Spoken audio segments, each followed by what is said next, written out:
Welcome to Global Morning. The death toll from flooding. Most time our politicians just bring in policies too, for sure. Incidentally, we have several more stories. The legislature was carefully crafted to 22.2% inflation rates as of April this year. What does that say about where we are as a country? I think Nigeria has resorted to being resilient. What you call a police station, before they even leave, they'll take permission from. I don't think there's really anything on ground to improve. We struggled as to strike. The Minister of Education volunteered and said, give me 2 weeks. It was a lie. The president never gave me any deadline.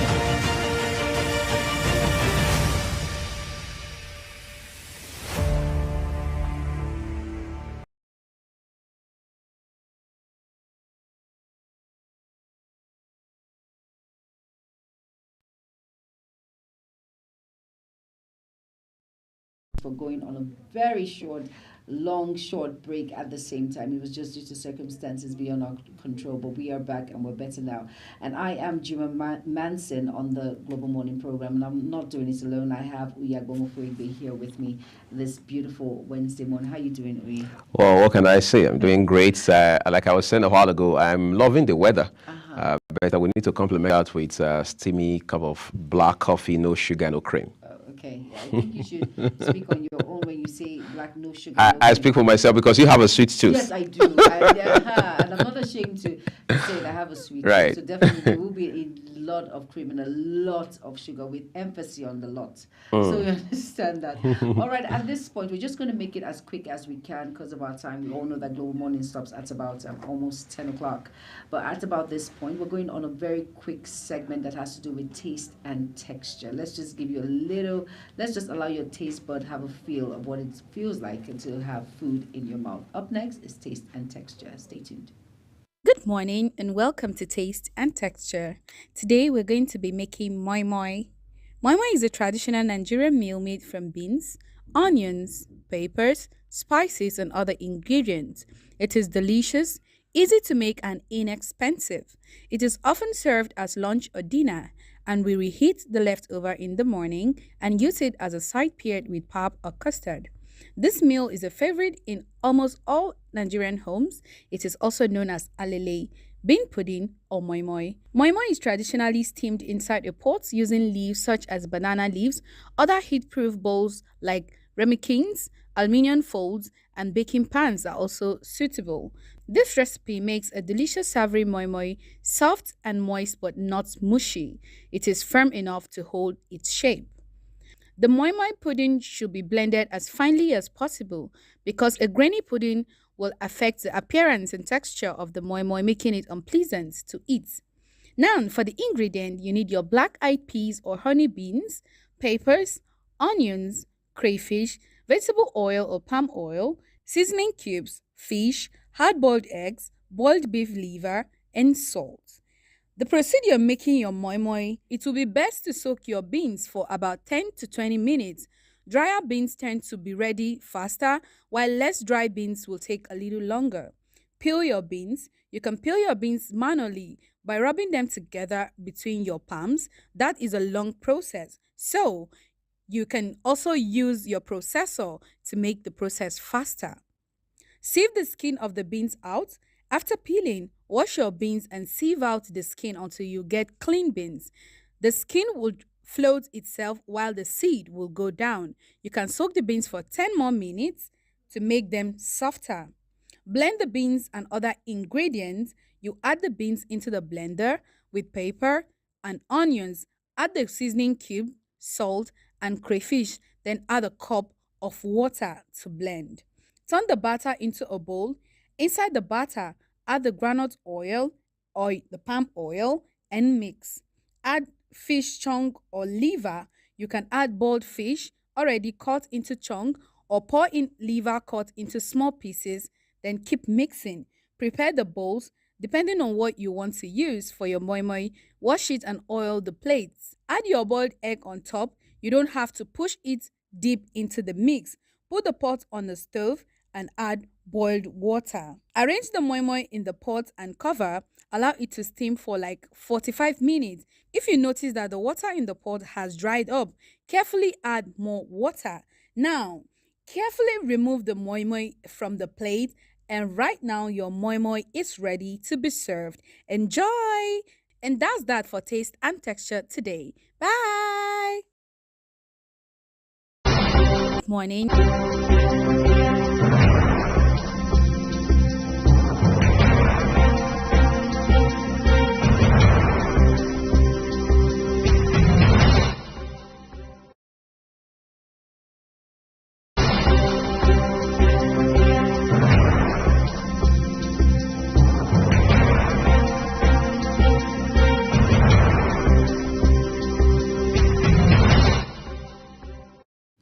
You're welcome back, and yes, that was delicious, mouth tasty moi moi to just start up the day today. Of course, like you can see what the weather is saying. The weather is not. It's about to rain. It drizzled a bit, but it's a bit. Is that conducive, beautiful environment where you can just have moi moi and a touch of pop or any beverage of your choice, Mr. Uyi. Is that's one of your favorites, right? Yes, it is. Anything that comes from beans.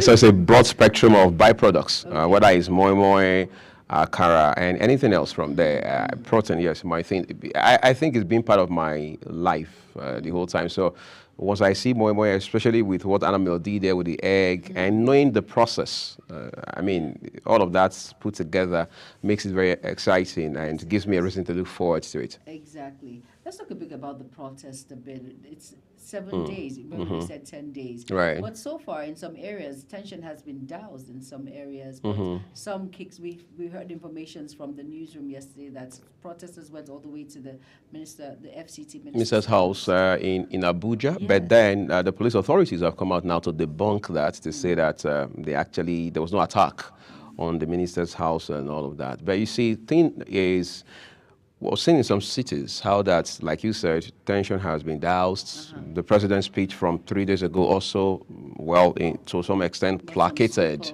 Yeah, some of the protesters, their leaders, whether it's in Benin or in Lagos. As a matter of fact, yesterday, Commissioner for Information in Lagos State, Omotosho, had said that normalcy has largely returned to the states. All right, exactly, and all of that. In FCT, we're having the same scenario. Benin is not essentially different. So we're beginning to have that normalcy return right now. But businesses need to come back full stream. We need to see that happen. But there's an angle to the protest that's very, very concerning, the Russian strand. Oh, yes. All right. But the good thing now is we're hearing from some sources, if you look at the papers today, the Punch newspaper, for example, that the law enforcement agencies are already tracking some 4 big wigs, politicians, all right, who they suspect to be sponsoring. Some of them are actually not currently in the country. Yesterday, the Nigeria Immigration Service also came out to say they are placing these individuals and entities on watch lists, all right? For those who are in the diaspora, once they set their foot on Nigerian soil, they'll be taken into custody and then, of course, for questioning ultimately. And then you also have those who may not be sponsoring, but they are doing some sort of subtle endorsements of not just the protests, yes, but of riots, of some sort of, if you like, chaotic, creating tension unnecessarily. And that's the basis on which some people, particularly those in the corridors of power, are saying that this is a move towards a regime change, that kind of radical takeover. But the point that really got me concerned, Jumai, this morning was when the paper has reported that some Spaniards, this is the idea of police talking, that some Spaniards have been taken into custody as well as part of those who are sponsoring this riotous move that we've seen in our country. Russia authorities came out during the week as well to say that, look, we're not interested, we're not involved in all of this, we are not part of those who are printing these flags and things like that. But again, on the final note, we know that the person responsible for producing these flags has also been taken into custody. A few other persons have been arrested as well. So for us as a news outlet, we just keep our eye on the ball and continue to follow the narrative from a perspective that is balanced, fair, and just to all. Very important, and I'm glad that we're not taking this lightly. It's very important that we nip this in the bud, like I've always said. It's because this is a very serious offense, a treasonable offense. It's wrong in all shades of wrong. It is. this was supposed to be a peaceful protest to at least voice out the issues in Nigeria, a peaceful one. Like what I always refer back to what Abayomi said. There's some people who are out there for the protest and those who are out there against the protest just to cause chaos in the country. But I am glad this has been nipped in the bud. Really, really, in all shades. Really, what were you thinking? Bringing Russian flag into this. But some Russian authorities have actually debunked and said they are not part of the protest in any way whatsoever, which is good to give that clarification. So we all know that there's no sponsorship from anywhere, and Nigerians is just maybe some miscreants who are trying to cause issues. But I'm glad that you said some bigwigs who Nigerians, political bigwigs in the country are actually sponsoring this heinous issue on ground. But I'm sure we're going to get to the root of the matter. Right now, let's go on a segment. Let's see what's happening in the business world. Up next is the business segment. Stay tuned. Hello and welcome to Business Report. The devaluation of Naira resulted in a forex gain of 8.6 billion Naira for the Nigerian Identification for Development project, through which international financiers led by the World Bank are pushing for the enrollment of all Nigerians for the National Identification Number. The World Bank disclosed this in its Project 2023 audited financial statement. The $430 million project, started in 2020, is being funded jointly by the International Development Association, the French Development Agency, and the European Investment Bank. According to the report, funds received from the financier in US dollars, in euro, are translated into Nigerian naira on withdrawal at the exchange rate, ruling on the date of withdrawal based on the CBN autonomous foreign exchange market. The report shows that the project's USD and euro dominated accounts being managed by the National Identity Management Commission and the Central Bank of Nigeria received a total of 2,538.92 and 3.03 million euro in the year under review. Banking sector credits to Nigerian economy more than the double year-on-year, rising to about 53.2 trillion naira at the end of the first quarter of 2023. This is according to the latest data from the Central Bank of Nigeria, showing the banking sector lending to different sectors of the economy. Based on the CBN's data, there is a 76% increase from the 30.3 trillion naira reported in the same period in 2023. It also represents a 20% increase from 44.5 trillion naira recorded at the end of 2023. However, Nigeria has a low credit to gross domestic product ratio of 22%, which is far lower than the 70% recorded in South Africa. In the first 3 months of 2024, about 8.7 trillion naira were borrowed from banks in Nigeria across various sectors. Boa Cement released its 2024 second quarter results, revealing a pre-tax profit of 18.8 billion naira. This represents a 54.00% year-over-year decline from a profit of 40.9 billion naira reported in 2023. Revenue spiked by 76.80% year-over-year from 114.7 billion naira the previous year of 202.8 billion naira in the second quarter of 2023. However, Boa Cement earnings per share fell by 55.96% year-over-year when compared to the previous year. The company's revenue rose by 76.80% year-over-year from 114.7 billion naira in 2023 and 202.8 billion naira in 2024. The increase in revenue caused by the spike in the cost of sales by 134.83% year-over-year at 138.4 billion naira in the second quarter of 2024.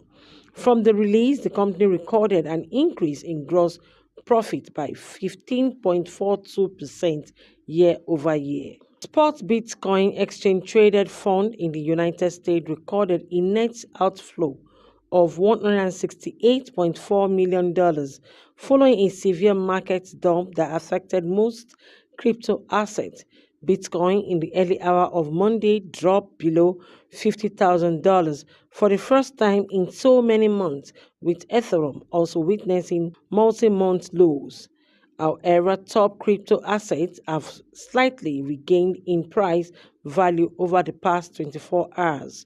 According to data from far-side investors, Grayscale GBTC led the outflow among the 12 Bitcoin ETF with a recorded net flow of $69.12 million.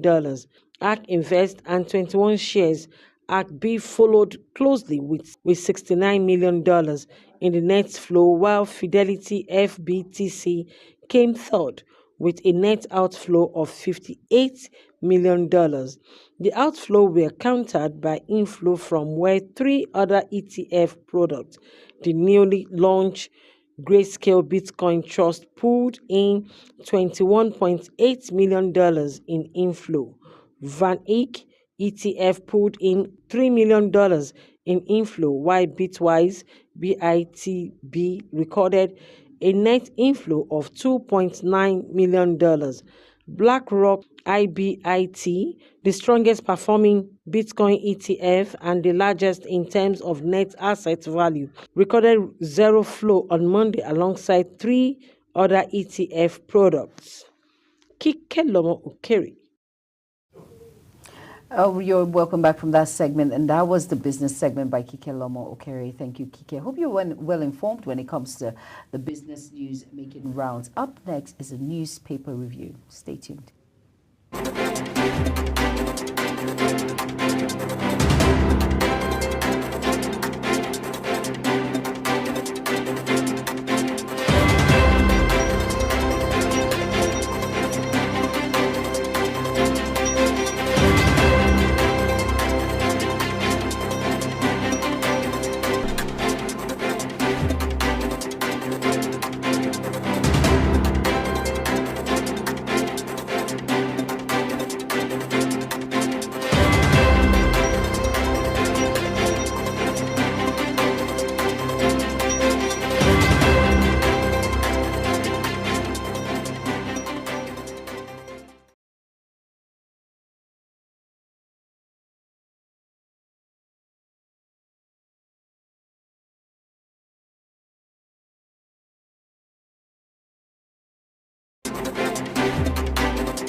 Time to turn to the papers for you. We begin with the Daily Trusts this morning. Just a couple of headlines immediately beneath the Daily Trust's nameplate. Starting from the left end, it says, Edu's return unlikely as Tinubu makes key changes in Humanitarian Affairs Ministry. Yes, News is reporting this morning that the president has made key changes in the agencies under the Ministry of Humanitarian Affairs. Ondume apologizes over Tinubu comments. APC considers reinstatement as chief whip.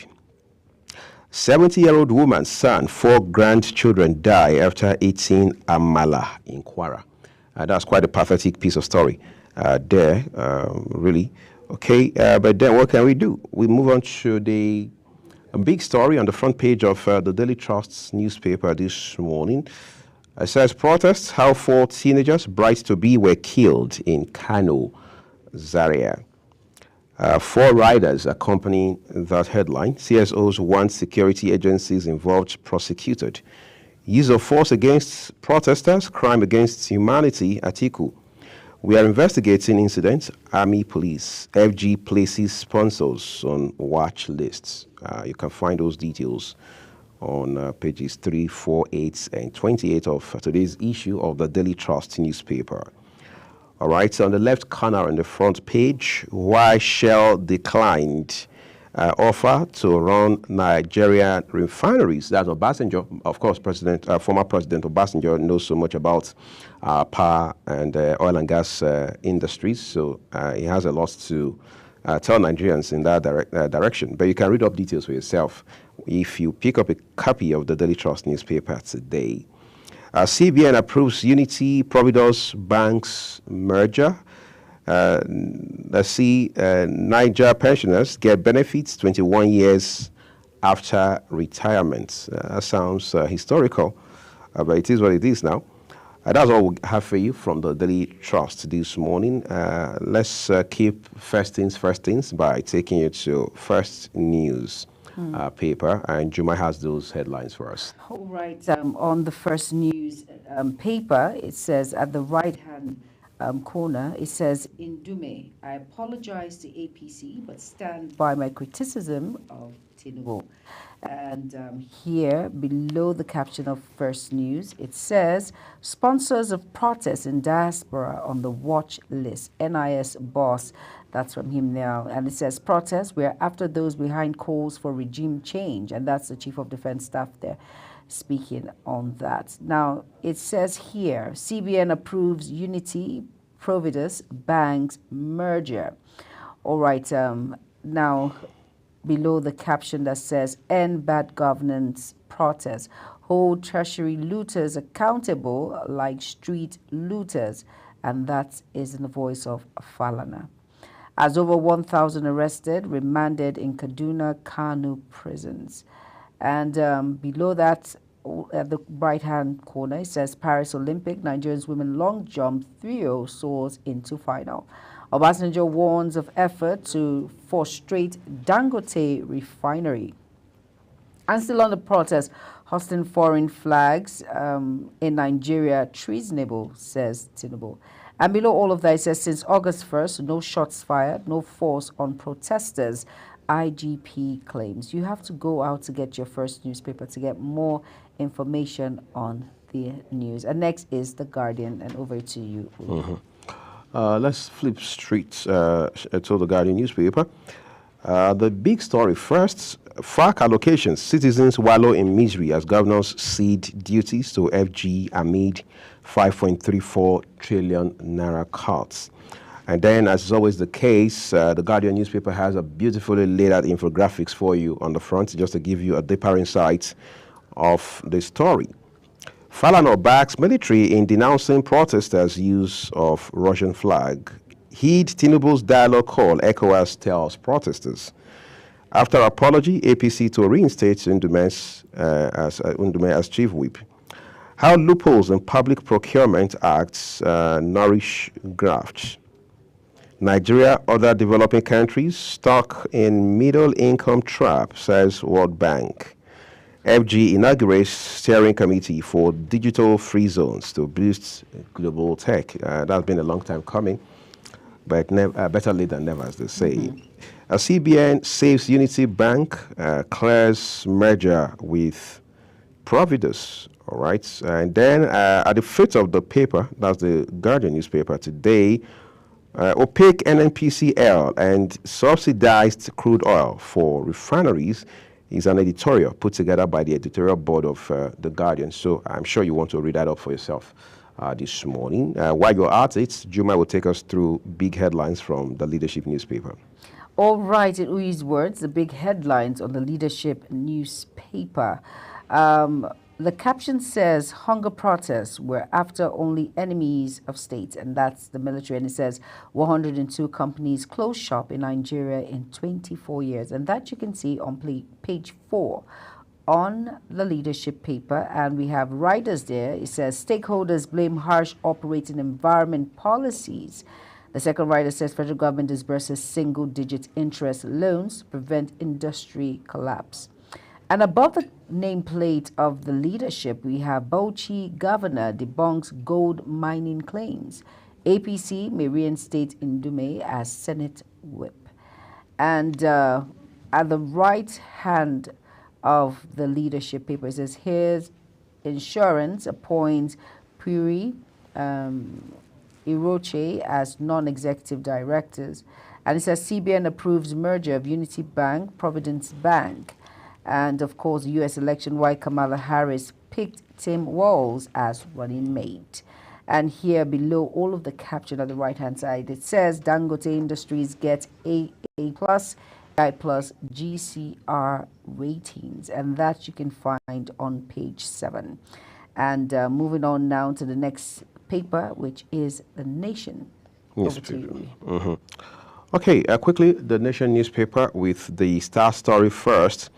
Cost of living protest fizzle out in more states. Abuja, 2 riders there. Katsina, Kano relaxed curfew by 12 hours.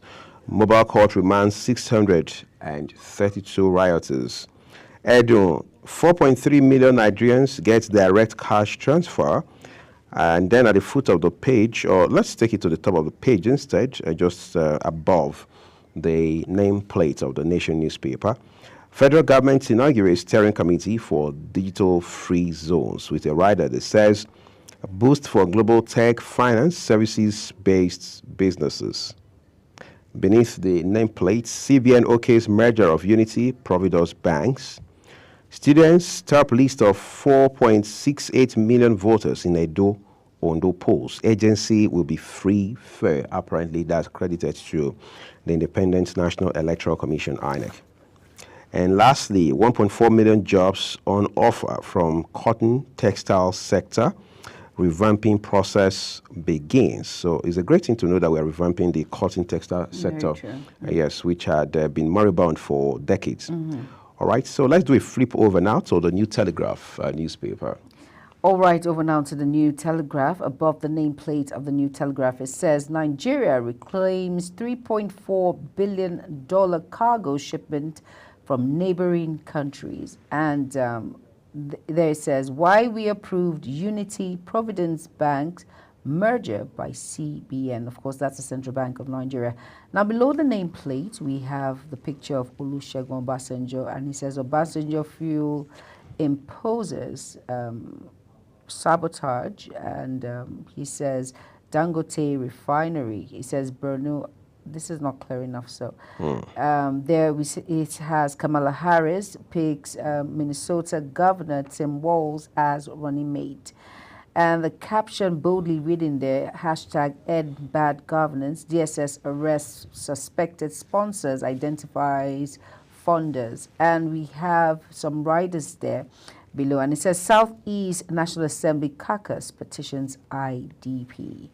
And report there says M&A transitions in sub-Saharan Africa hits $26.9 billion in H1 24. Now, you have to go out and get the New Telegraph to get more information on some of the news making rounds. Over now to Nigerian News Direct. Okay, let's go direct now and look at the headlines above the nameplates quickly for you. Ogun doctors embark on indefinite strike over salary disparity. Sapele gas plant to commence production in Q4, that's last quarter of 2024, that's according to Seplat CEO. Oyo government receives NERC approval to regulate electricity. That's some sort of deregulation there. And bad governance. FG cracks down on diaspora sponsors, freezes bank accounts. About 4 riders with that headline. All sponsors now on watch list, immigration CG. Naval chief vows to crush subversive elements. As protests, roadblocks appear in Rivers, Wike's residents targeted. Use lethal force on protesters, face trial for crimes against humanity, Atiku warns service chiefs. CBN approves merger of Unity Bank, Providence Bank. And out to some sports, Olympics, Ogazi 18 advances to 400-meter men's finals, breaks 36-year-old record. All right, we urge you to look up details of these stories from the News Direct today. But then there's a Daily News Hub with Jumai. And of course, just going through the Daily News Hub now, it says, beside the caption of the Daily News Hub, which is a very funny caption, it says, protesters loot home of ex-Bangladesh Prime Minister, steal her undies, other personal belongings. Like, what are you going to do with that? It's crazy. Maybe they were having a field day, but we also know that the country had not known peace for a couple of weeks now. Yes, exactly. Because of the protests that sparked up following job quota issues in the civil service, and young people took to streets to protest, and the heat apparently became too much. Right, and just a few days ago, about 2 days ago, the Prime Minister and her sister took a chopper and flew into a city in India. So these protesters come into the house, I mean, her official residence as it is, and realize that there's an item in which let's make the most of whatever items we can lay our hands on. All right, moving on now. It says, end bad governance. Federal government goes after their sponsors. Block accounts, puts them on the watch list. And we have 2 riders there. And it says, as security agencies deploy more operatives to land border airports. And it says, NIS steps up surveillance to prevent foreign intervention. And the last rider says, if any diaspora sponsor enters Nigeria, will be notified. He'll be picked up immediately. And still on the Daily News Hub below, it says, police arrest suspected foreign sponsors of #End Bad Governance protests in Kano. How to buy 50 kg bag of rice at 40,000 naira. Federal government there. And the next we have the Punch giving us some very punchy headlines. Over to you, Uwe. Okay, let's get things going punchy. First, the big story: Russian flag. FG probes for northern political bigwigs with 2 riders there. The first reading: influential political figures from Kaduna, Katsina, Bauchi suspected of sponsoring protests. FG deploys operatives in Niger, Chad borders. Protests, arrowheads, disown Russian flag waivers. What's more, 1 trillion naira spent to fight insecurity in 6 months, according to some reports. Question is, are we getting commensurate value for that much spending? 1 trillion naira is a whole lot of money for a country like Nigeria right now. Okay. Reps failed to effect 50% pay cuts.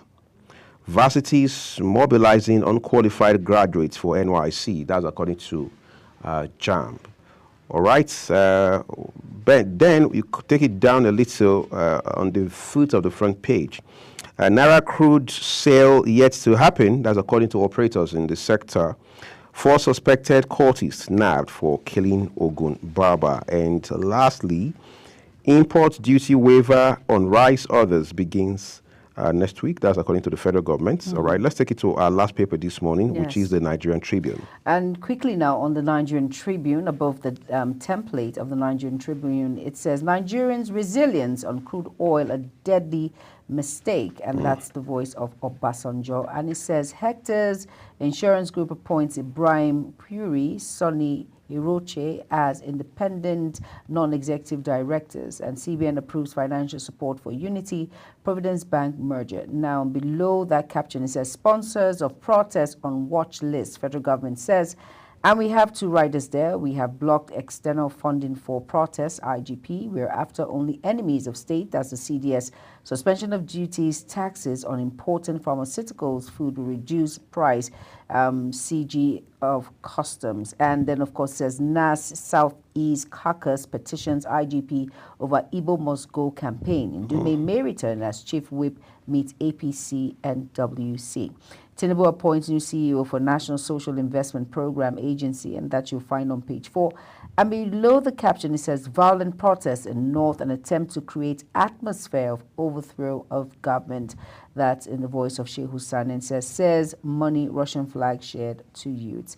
And that you will find on page 5. All right, please go out and get your Nigerian Tribune. And that's all we have on newspaper review. Join us same time tomorrow, and we bring it a wrap on the program Global Morning this morning. I am Jumai Manson, and of course, you have something to say? I mean, it's been a wonderful, interesting, eventful morning for us, but it's been a pleasure being on the program this morning. All right, have an amazing day ahead. Up next is the sports desk. Stay tuned. Bye-bye. Welcome to Global Morning. The death toll from flooding. Most time our politicians just bring in policies too, for sure. Incidentally, we have several more stories. The legislature was carefully crafted to 22.2% inflation rates as of April this year. What does that say about where we are as a country? I think Nigeria has resorted to being resilient. Before you call the police station, before they even leave, they'll take permission from I don't think there's really anything on ground to improve. We struggled as a strike. The Minister of Education volunteered and said, give me 2 weeks. It was a lie. The president never gave me any deadline.